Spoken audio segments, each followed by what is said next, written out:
Salamu alaikum wa rahmatullahi wa barakatuh jama'a. Ina muku dubin gaisuwa da fatan alkhairi. Yau saƙon da ya kawo ni ya shafi kowa da kowa, ya shafe ni, ya shafe ka.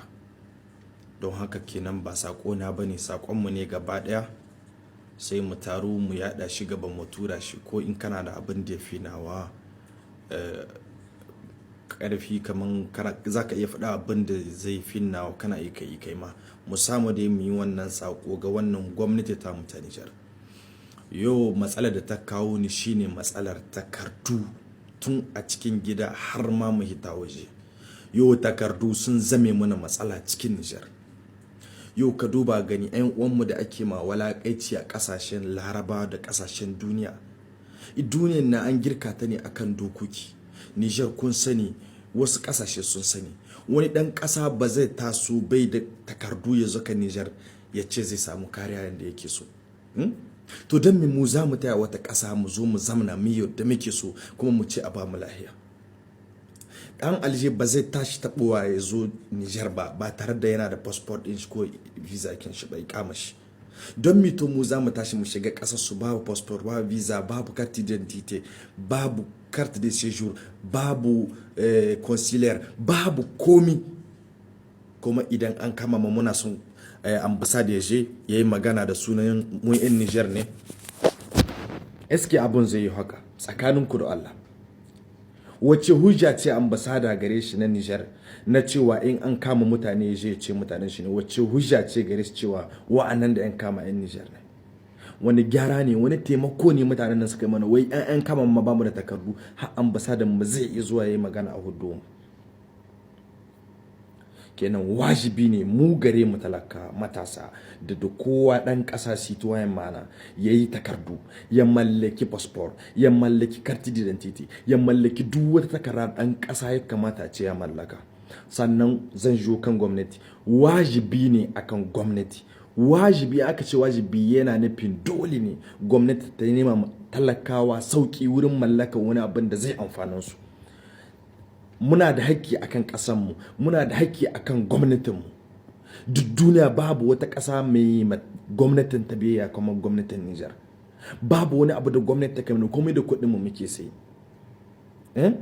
Likita, ruwan sha, wuta sha, babu wani kaso na musamman da gwamnati ta ɗabiyo wanda ɗan Nijar ya san da shi cewa gwamnati ce ke rage mai shi.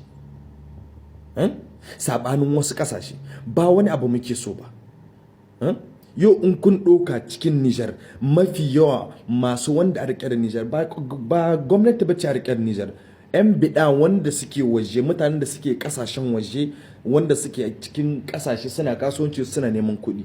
Su suke nemo arzikin da suke gina ƙasa da shi. Su suke kula da 'yan uwansu. Da gwamnati aka bari aka ce ta kula da 'yan uwan mutane ko ta kula da talaka, sai yiwa ta kashe mutane.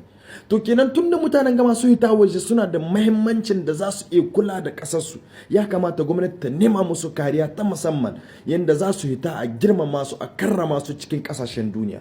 Don me za mu zo ana walaƙaita mu a ce wai takarda fasfor in za kan shi ne zai zame ma tashi hankali? Abin kumya ne gare ku hukumomin mu, abin kumya ne gare ku hukumomi wannan. A ce fasfor ya ba ɗin Nijar inda zai zo ya samu fasfor yadda ɗan ƙasa zai kamata a ce ya same shi, sai ka bi ta hannun wani ko sai ka kashe wani. Yau baka san adadin kuɗin fasfor ba. Matsaltsalu sun yawa. Don Allah, don annabi, muna roƙon gwamnati wannan matsalar wannan karon a yi mana maganinta. In aka yi mana maganin wannan matsala, an rage mana cikin kashi 100, an rage mana kashi 55 na wahala. Dama ba mu dogara da Nijar ba, mun dogara da waje ne, mu je mu nemo mu kawo cikin gida. To waje ba mu da cikakken ka'ida na zama waje, ya ne za mu yi? Duk girman Nijar Yamai ne ake fasfor. Kowa ne yake kusa da Yamai.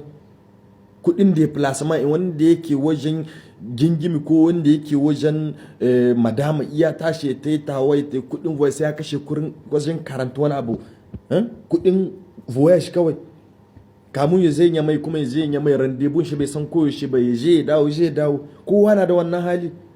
Don Allah gwamnati ku yi mana wannan maganin matsalar. Don Allah ku mana maganin wannan matsalar. abinda muke so gare ku an gwagwarmaya, masoyan cani, masoyan bazo, kowa kake da dan Nijar ne wanga yaki ya safe ka, in kai kana da kananka ko dan uwanka wani bai da, mu tashi mu yi wanga yaki. Muna nan nayi logo yana nan, zan dora shi kuma na dora saman profile kina, mun dora shi kenan yau, daga yau mun fara gwagwarmaya akan abin da ya shafi takardu, tun daga passport, tun da carte d'identité, wani act de naissance, da wasu takardun da ya kamata dan kasa a ce ya mallaka, ya kamata a ce dan kasa ya same su, ba wai mu kyauta muke so a mana su da kuɗin mu ne, amma abu ya zama muna tashin hankali. Yau in kana Libi in zaka passport a ce ka huda wata 700 800 600 600, wanda yake Niger sai da 35,000 jika 30 da bai ta passport. In zaka carte d'identité akalla ka kashe 700 ko jika 4, in zaka nationalité sai ka kashe jika 5, in zaka acte de naissance sai ka kashe kaza. Duka ba wai tsada su bane muke gani, wahalar da ake sha wurin samun su. Yau akwai wanda zai yi passport yayi wata 6 yana jiran passport kenan bai same shi ba. Akwai wanda zai shekara guda bai ga passport kin shi ba. In baka biya ma wasu kuɗaɗe ko wani can hanci sai a yi da dosin ka ba a kula shi. Takardu suna da mahimmanci, suna da wajibi dan ƙasa a ce yana da takardun shi. Yau ku diba cikin Libya da muke 'yan ƙasa ne, wanda Libiyawa ne, an san su 'yan ƙasa ne, amma za ga mutum kowa na yawo da takarda ta bayan waya ta ko cikin aljihu ne portemone kin shi.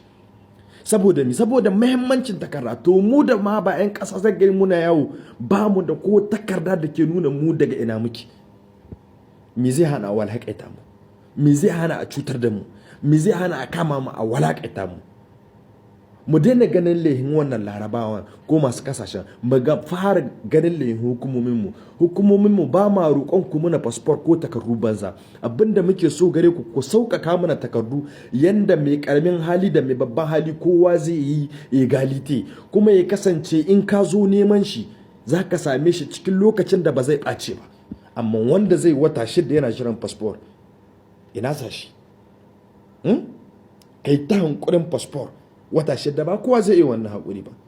Wani bai iya sati gidan shi ba a ci abinci ba, wani bai iya wata gidan shi ba bai aikin komi ba, gidan shi na kallon shi. Yana son ya motsa ya te wata ƙasa da ya saba bi da kuɗi ya nemo abin da zai ci ya rufa ma kanshi asiri. To bai da passport, kuma can ƙasar da yake zuwa in baka da takardu ga walakancin da ake ma, dukiya kama ba ta da tsaro. Ku sani 'yan Nijar, duk wanda ya bar Nijar bai da passport ko bai da wata takarda, Nijar bata ma san da yana cikin Nijar ko bai cikin Nijar ba. Ana cin hakkinmu, muna da hakki da yawa wanda ya kamata a ce talaka an nema mai shi. Ba a ba mu magani kyauta, ba a ba mu huta kyauta, ba a ba mu mai kyauta, ba a ba mu karatu banza. Menene ake so ai mana? Muna biyan info, muna biyan haraji, muna biyan komi, amma a gagara passport ɗan ƙasa yau harshen shi. Kai da wani ɗan wata ƙasa ku zo kuna neman takarda kamar duka baku da wani bambanci. Yanda etranje dan waje zai zo ya sai gida Nijar, haka dan kasa zai sai gida a Nijar. Ba wani bambanci. Dan Nijar ba wata kara da gwamnati dan mai wanda zai nuna cewa shi dan kasa ne. In ka baro Nijar bisa ya za a zo a tare ka, yanda za a ce bagwari ka kudi kaza, haka za a ce mu dan Nijar duk da kartake ka kaza. Su ne abubuwan da talaka ke nema gare ku gwamnati. Wannan kokowa mun fara ta daga yau, ko ni na fara ta daga yau insha Allah, har sai lokacin da mun ka samu wani canji daga ciki, wanda kuma duk yake zai iya kama mitai, muna yin live, muna yin video, mu kama don Allah don annabi, mu duka mace nasara, mu san mu yi wani abun a zo a gani cikin social media. Ga logo nan na ni na rige na dora shi, kana iya ka sabki ka dora, kana iya kai video, kana iya kai dutin in video na. Allah Ubangiji ya sa gwamnatin nan ta saurare mu, kuma mu ci nasara akan abin da muke so ta yi mana wannan gwamnati insha Allah.